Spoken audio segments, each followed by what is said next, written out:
Hello from the land of sunflowers! Since full pack sa SBD at Sunday pa, naghanap kami ng malapit na mapupuntahan. At eto na nga, dito kami itinuro ni Google Maps sa Sunflower Farm. Just 3 minutes drive from SVD.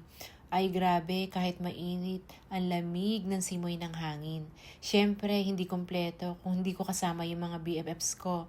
Sorry nga lang, mga nakadress kami kasi wala talaga sa plano to, pero go pa rin. Alam niyo ba ang sunflower, kahit saan nakatanim, lagi siyang humaharap sa araw kasi sila yung literal na sun followers. Ang entrance fee pala dito ay 100 pesos lang. May CR, malawak, may playground ng mga bata, mini store, at mga maliliit na cottages. Tamang-tama talaga, pampamilya na, pangbarkada pa.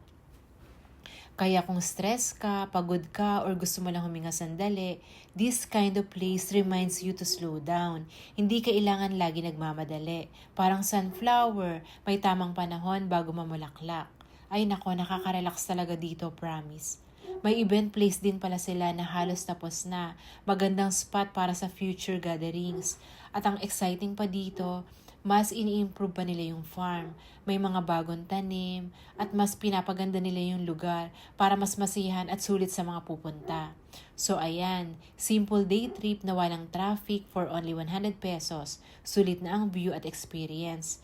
So, see you sa next reel ko ha, at tandaan, slow days are always better with friends kahit medyo awkward yung mga outfits namin.